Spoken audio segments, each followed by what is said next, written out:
Deborah, and I'm doing the recap review of Put a Ring on It season 4, and this was the finale, y'all. This was for the finale. I missed last week. I really did miss last week, but it didn't mean that I wasn't watching.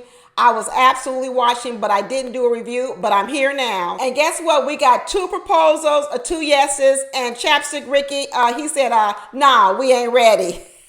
He said, nah, we ain't ready, but we're going to go through these couples one by one, and I'm going to start with Joya and Joshua. First of all, I got to catch up from last week because I did have a few things to say about it, but I wasn't able to make the video, but I'm here now. I'm going to catch you up on a few of my little thoughts because it's pertinent to this actual episode. So I'm going to say this, and I'm going to ask all of you guys out there, do you believe Joshua? Do you really believe Joshua? Do you believe Joshua that he went from 1.5 kids in 4 to 5 years at best to now all of a sudden he going to get married and have a baby within 3 years? Basically, he's told Joya that instead of 4 to 5 years, we're going to get engaged, married, and you're going to be pushing out that baby within 2 years. Do y'all believe the story? Do you believe the story? So I think Joya's like 37. So what he's saying basically is he done moved up his timeline. So now instead of 4 to 5 years, they're going to be married, engaged, pregnant, and pushing out the baby within 2 to 3 years. Do we believe it? That's what he said. Y'all, I don't know. I don't believe him. I don't believe him. But I want to have a little conversation about it. One thing I want to say is, like I've been saying in my other videos for Put a Ring on It, that of all the couples, I do believe that Joshua really loves Joya. Of all the couples, of all the men, the one thing I can tell is that Joshua loves Joya. You could tell, or you could see it. I could tell from the very beginning that his love for her was absolutely real. And I never, ever questioned his love for Joya. I never questioned it. But what I questioned was, is he really ready to have a child? Does he want to have another child? And is he willing to give up Joya in order to stick to his guns and say that he really doesn't want a child? What would he do? Would he stick to his guns and say, I don't want a child, or would he give up Joya? That was the biggest question for me. It wasn't whether or not he loved her. I think he does love her. Because the truth of the matter is, I never even believed he wanted to have kids in 4 to 5 years. I thought that was fake. I think he really doesn't want to have a child, period. I think he wants to be done with kids. I think he wants to be married to Joya. I absolutely do. I think he wants to be married to Joya, but I think he wants to run around, travel, live a nice life with kids and far in the distance. Let these kids they have grow up, graduate from high school or go to college, do whatever they want, and then he and Joya can live this life a child-free. That's what I believe the real dream of Joshua is. I will say this about Dr. Stacy. I think Dr. Stacy did a wonderful job with these couples this year. I really do. I think she really, really helped them. This is no shade against Dr. Nicole from last year, but I think Dr. Stacy brought something to the table with these 3 couples, and I think she moved them along. I think she made them really look at themselves, really look at what was going right with them, what was going wrong with them, what was going wrong with their partners. I think she really opened their eyes, and I think she did a phenomenal job. I think all of the couples really grew this season. Even Chapstick Ricky, I think he grew too. I think everyone showed a level of growth. Now, does that mean they're going to get married and stay married? I'm not going that far. I am not going that far. But I do think that Dr. Stacy moved the needle. I do. I don't think it was just for pure entertainment. I think she did some real work with these couples. And what Dr. Stacy proved, she really proved the value of relationship counseling. To go to relationship counseling when you're serious about a person and you want to get married, probably the sooner you see a relationship counselor, the better. Then maybe you don't get to this point where some of these couples are. Maybe you can sort of head this off at the past earlier on. I think younger couples should definitely take advantage of relationship counseling sooner in the relationship than later. One of the things of watching this season and watching Joya, I'm going to say this. I do believe that Joya carries a lot of shame from being a single parent, a single baby mama. I think she carries a lot of shame from that. I think that shame played a large part in her really, really wanting to push Joshua to getting married, having kids, and not just being married to Joshua. I think in a lot of ways, Joya was looking at marriage to Joshua to solve a lot of problems in her life. Sure, she wants to have another child, but I also think part of it was to make her a bit more legitimate as a mother of a child. I don't think that Joya likes the label as a baby mama, a single mother out here without a father. I think she carries a bit of shame with it. And I think it was real evident when she went out on that date with that guy who told her that he has a right to want to date a woman without a baby, and that for him, he wants to create his own family. The reason why I could tell she had some shame with it, because she was so upset about it. She was so upset about it. Because you know what? So what if what a man wants? If that's what he wants for his life, why are you so hurt by it? But I think she took it very personally.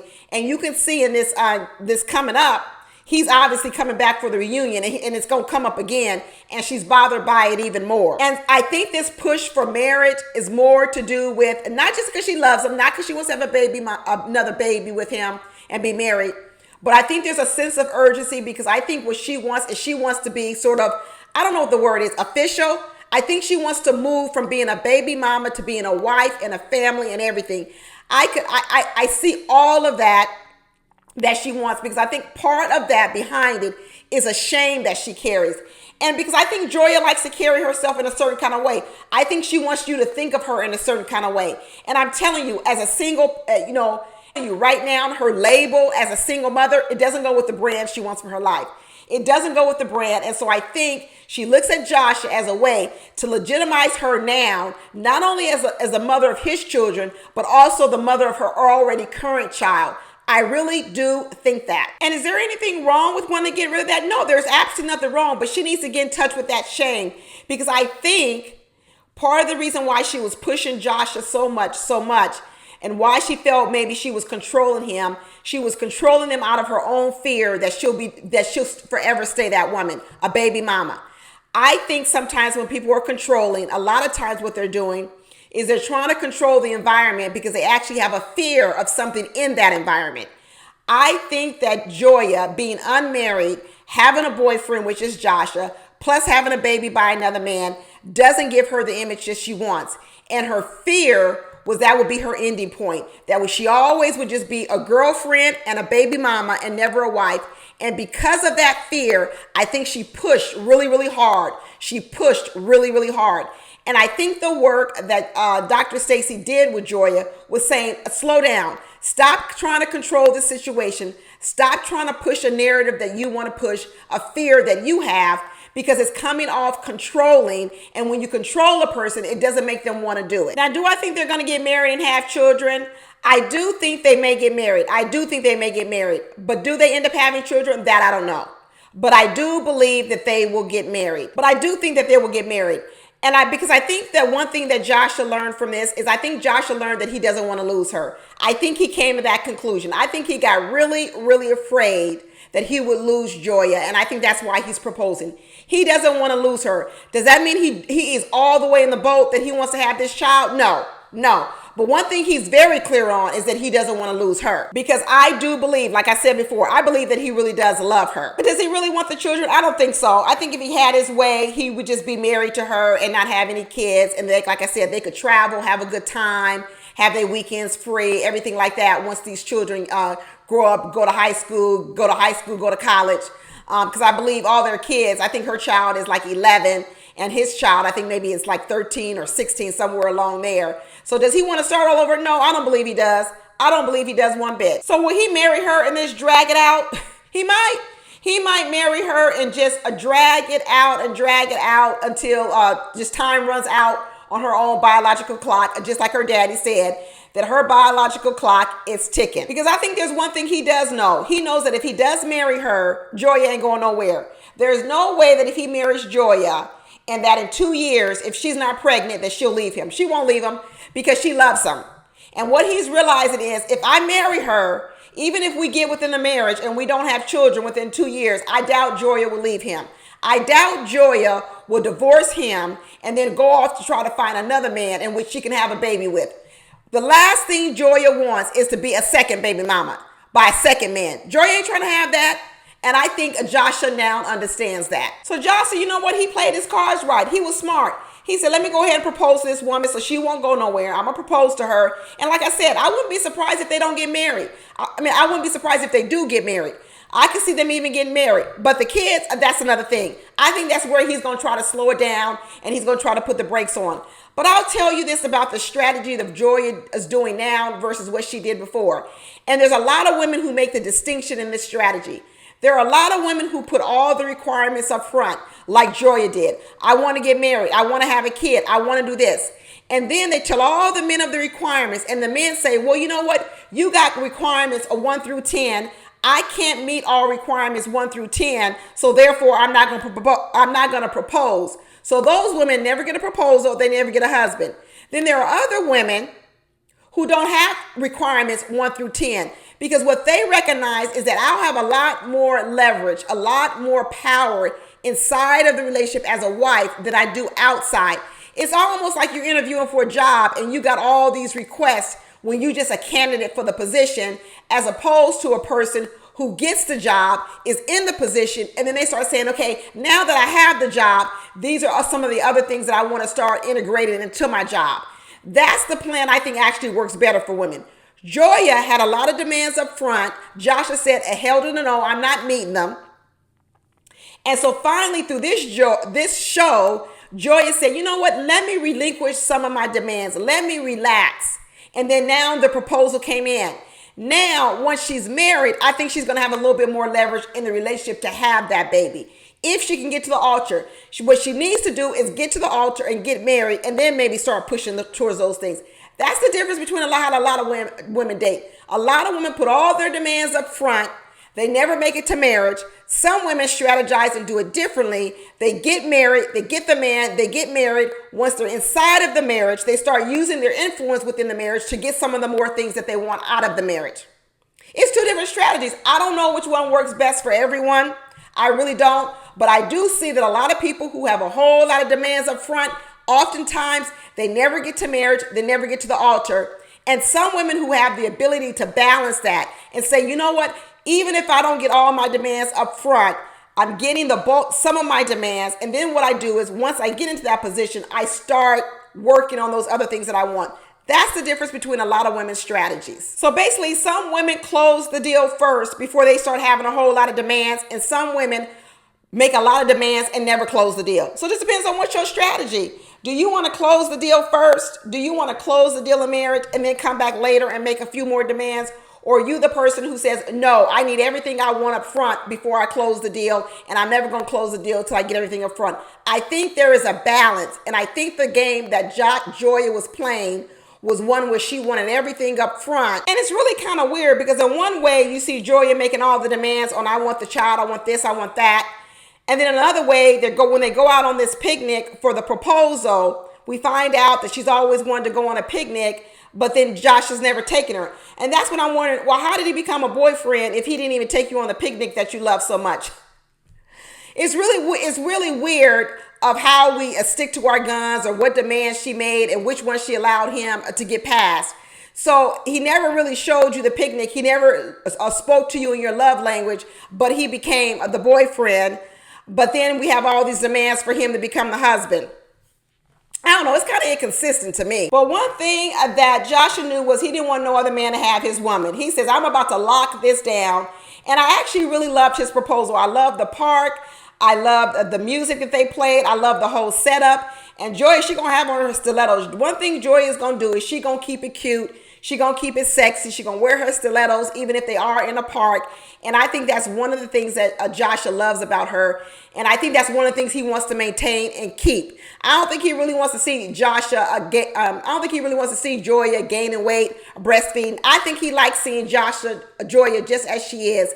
Tight clothes, looking good in stilettos, and that's the woman that he really wants. I don't think he wants a woman over here breastfeeding that maybe put on 10, 15 pounds. I don't think he wants that. So I think Joya switched up her strategy. I think she had the first strategy at first to make a lot of demands up front, and then she wasn't able to close the deal. And I think she switched up her strategy at the advice of Dr. Stacy to drop your demands, close the deal, and then come back later and make your demands inside the marriage. I think that's the strategy she went to, and I think that's what got her to this ring proposal. And I think it might be good enough to get her to the altar. If she don't bring it up again, she can get this man to the altar. If she doesn't bring up the baby again, she can get this man to the altar. And then once she's inside of the marriage, then she can bring up the baby again, because she's going to have more leverage at that point. But does that mean it's going to work? No, I don't know. Who knows? Maybe when she gets in the marriage and she starts making those demands and says she wants a child, or maybe he still says no. I don't know if that's the case. But she really isn't a trick bag anyway. She is in a trick bag. She is actually more at the mercy of this man than she realizes, because she is absolutely in love with him. He's in love with her. And it takes a decision of two to have a baby. And the truth of the matter is, if she gets married and decides he doesn't want to have the baby, yeah, she may grow to resent him. But he also may grow to resent her if they do have the baby. They are in a trick bag. They're going to have to figure it out. They are really going to have to figure it out. And now we're going to move on to Jasmine and Zay. And you know what? Jasmine got her proposal.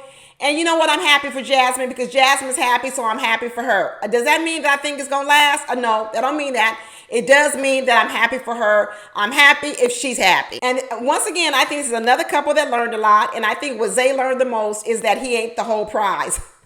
I think Zay came into this whole experiment, counseling session, or whatever you want to say, season of this show, thinking he was the prize between him and Jasmine.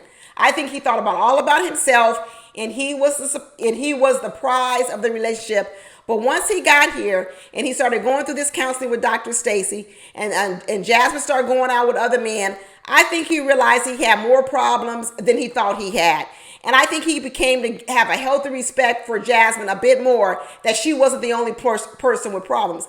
I think he might have recognized some of the problems with Jasmine, but I don't think he recognized his own. And I think what he realized was, hey, maybe the grass isn't greener on the other side, and maybe Jasmine isn't the whole problem, and maybe I am a little bit fortunate to be with Jasmine, when I think before he was looking at it, he was the prize, and Jasmine should be happy to be with him. That's what I think. I really do think he was stuck on thinking he's the prize, Jasmine's the lucky one, and he wasn't seeing himself as being one of the lucky ones. I even think that there was a point in time when Zay, because he was delaying the proposal with Jasmine, that he was probably even keeping his options open to someone bigger and better than Jasmine. It's not that he didn't love her, didn't care for her, but there's a part of Zay that made me feel as if he was looking for something better. Like he might want to level up a little bit later on or try something different. There was a hesitancy about him that told me he wanted to keep his option open. And I think that comes from a place where he thought he was so much more valued than Jasmine. I really do believe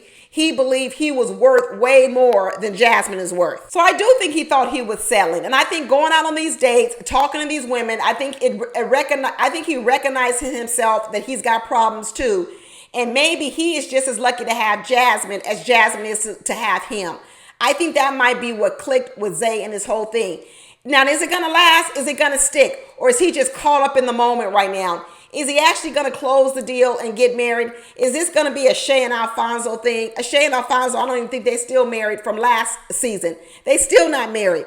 Is this just another situation where at least he moved it from a girlfriend, living girlfriend, to now you're my fiance with the ring on? Is he really going to change his ways all the way? Or is he just caught up in this moment?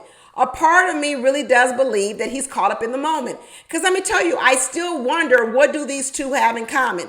I can clearly see what Joya and Joshua have in common with each other. I am still miffed over what do Zay and Jasmine have in common. I don't see it. I even think a lot of their problems with their communication is centered around the fact that I don't even know if Zay has a real interest in Jasmine, in her life, in what she does and what she talks about. Is he even interested? I think he cares for her, but is he interested in what she has to say? Because I'm telling you, a lot of the things when Zay talked before about what he'd like to do, I didn't even see that those are the things that Jasmine likes to do. I also see this level of emotion with Jasmine. She's either crying or she's upset. She's crying or she's upset. Even her family says she's oftentimes very controlling. When you have a person whose emotions are all over the place, a lot of times they're not a safe space to talk to them about your own emotions. One of the things that Jasmine talks about is Zay doesn't open up to her. He doesn't talk. But I also wonder, not, is Jasmine's emotional level too fluctuating for Zay to even feel like he can talk to her? That's another thing I wonder about. I do think there's a part of Zay that came into this whole thing thinking his stuff don't stink. I really do. I think there's a part of Zay that came into this show thinking his stuff don't stink, and the only one that's stinky up in here was Jasmine. And I think he learned a big lesson. And I think he had a false sense of superiority, and I think he treated her that way. He treated her as if he could take her or leave her. because I think he had a false sense of superiority in the relationship. And I think going out with these other women, talking to Dr. Stacy, brought him back down to earth. I really do. And I think he now realizes she does have some good qualities about her. And there are some men who want to be with her. But does she have some things to work on? She absolutely does. So will these two actually make it to the altar? Will they get married? I don't know. I'm not so sure. I really am not so sure. I don't know if what Zay is discovering right now in this proposal, if it's going to stick or if he's going to go back to his old ways, to be honest with you. I kind of feel like he's going to go back to his old ways. Is this just another temporary landing space for Zay? Just like he did with that fake promise ring. Is this just the next temporary landing space? Is he really going to go all the way? I don't know. I'm not so sure. I'm not believing it, to be honest. I'm really not believing it. And just like I said with Joya and Joshua, Jasmine had a whole list of things she wanted Zay to start doing or do, bring her flowers, do different things. And like I said over with Joya and Joshua, I don't even know how people become boyfriends when they aren't even doing the basic things that you liked them to do before you was boyfriend and girlfriend. How do you get to this point and never receiving any of the things you say you liked? How do you get here? Now, I can see if you said, okay, he was doing them, but now that we've been together so long, he stopped doing them. That's a lot of men. But some of these ladies on this show are talking about things men never did. Well, if they never did it, I don't know how they became boyfriends, especially a live-in boyfriend. I don't understand it one bit. And now we're going to move on to the next couple who I feel like I got zero confidence in, and that's Chapstick Ricky and Catherine. Ooh. I'm glad this ended the way it did with a no. No proposal, no marriage, no nothing, because these two do not need to be married to each other or one bit. Not at all. And here Catherine is talking about she ready to be married. She's stubborn. She didn't want to listen. I talking about all the people doing growth. She did not want to listen to Dr. Stacy one bit when Dr. Stacy was trying to tell her in a nice way, girl, you're not ready. You're not ready. But she said, no, yes, I am. Yes, I am. Because she just want all this hurt and pain to go away. And somehow or another, she feels as if marrying Ricky is going to make the pain go away. They're not ready to get married. They're not ready financially and they're not ready emotionally. Now we find out that even Ricky's finance is not together. We find out, we knew it anyway, because we knew when he was running this hotel and this hostel that he needed to make some side money, get some money in. And then we find out that Catherine ain't settled in Atlanta. Catherine ain't settled in Atlanta. She ain't got her business settled in Atlanta. She probably ain't got no steady money coming in. These two are not ready to be married, neither financially nor emotionally. I couldn't even believe that she started crying, talking about she knows who she wants, and it was Chapstick Ricky in the first place. I thought she was going to go with Marcus. I really did. This whole season, we had to watch Chapstick Ricky not put no Vaseline on those lips. No Vaseline whatsoever. That bugged me the whole season. And now we got a Catherine over here crying. She either crying or she's a Smokey. You know you bad when you give your whole alter ego, your bad alter ego a name.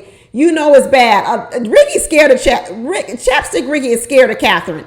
Chapstick Ricky is scared of Catherine, and he ain't gonna marry her no time soon because Chapstick Ricky is using Catherine. He finally admitted that he used to be like her. Low self-esteem, no confidence, and all this other kind of stuff. Because remember, he got left and cheated on by that ex-wife, and he had low self-esteem. Now he's over here using Catherine to build back up his self-esteem because she's over here stroking his ego, talking about how wonderful he is and she wants to be with him. So now he's brimming with confidence. He's brimming with confidence because he's got a woman who wants to be with him no matter what, no matter if he does something or nothing. So now he's confident, but she over here with a low self-esteem. These two, they do not need to be together. Let me tell you something. Catherine needs to get on the first airplane, first bus, first train, whatever, and hit it back to Texas, Dallas, Texas, no matter where she is. Maybe her customers, her clients over there in her hair salon business are still available and she can build back up her business again.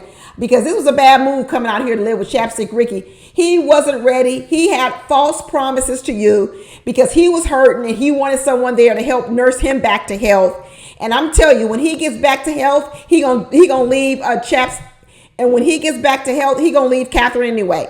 He don't want Catherine for love. No, he doesn't. Catherine is a safe space, a place where he's using her to heal. So we see these scenes with Marcus coming back, and he's gonna be hitting it hard with Catherine, trying to get her to come back to Dallas, Texas.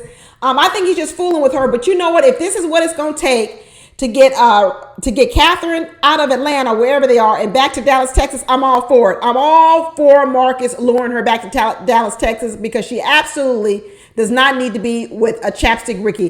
He is going to hurt her heart even more, and she's going to have more work to do. She needs to leave and double on back to Texas right away. Ricky knows that Catherine is hot-headed. He knows that she's hot-headed, and he ain't gonna never trust that she's gonna get rid of that. Let me tell you, he is forever scared of Catherine and that Smokey the Bear, whatever she want to call him, character living inside of her. He is never gonna trust that Smokey can never come out. Once he sees it, he cannot see it. Catherine can do all the work she wants, but the minute it comes out one time, he's gonna say, see, it's still there. That's why I don't want to marry you. Is not going to go anywhere. Catherine needs to start over. If she has healed and she thinks she's got this a Smokey the Bear under the wraps, then she needs to go on and get with somebody else, because Ricky is never going to believe it. He's never going to trust her. He's never going to not be scared of it. I don't believe it one bit. The only reason Ricky has all this confidence is because Catherine's over here chasing him and crying after him. He healing because she's suffering. This is all mixed up. This is all messed up. I hope Catherine sees the light. I really do see the light, because I'm telling you, I'm tired of looking at Catherine crying and then she's angry and she's yelling. She either crying or she's angry and she's yelling. Girl, you need to smooth all this out before you get into another relationship. These emotions are all over the place, Catherine. This is not natural and it's not healthy. And I tell you, Dr. Stacy was really trying to tell her, but she's so stubborn. She's so stubborn. She wasn't listening. She wasn't listening one bit. He even talked about, Chapstick with Ricky was saying that he admires Catherine for sticking around with him or why he's in transition. What? Admiring you while you in transition? So that means when he gets back up on his feet, he just gonna be gone? It reminds me of when Jasmine was over there talking to Zay, talking about when he said, oh, you stuck with me, a lot of women would have left. And she goes, well, why would I leave you? Let me tell you, it's like I said before, it's healthy for men to be a little bit uncomfortable with you and not to think you just gonna stick with them through no matter what. Listen, don't be so comfortable you get to treat me no matter whatever kind of way you want to. You might have, there's a thing called healthy respect for the fact that you might get left. That's a thing. It's a real thing. You need to have a healthy respect that any moment I might leave you. I don't want you to be insecure, but I also don't want you to think that you could just use me and do whatever you want with me and I ain't never going nowhere. Nope, not doing that. Catherine need to pack her bags and go back to Dallas, like I said. We'll see what happens on this reunion. We'll see, because it looks like it's some rumblings going on. There's some rumblings going on. Marcus is over here bringing on. Is he bringing a ring? Is he about to get down on a knee? I tell you, Marcus is laying it on thick. He is laying on thick. We shall see what happens. But that's it for now, y'all. I will talk to you later. Bye.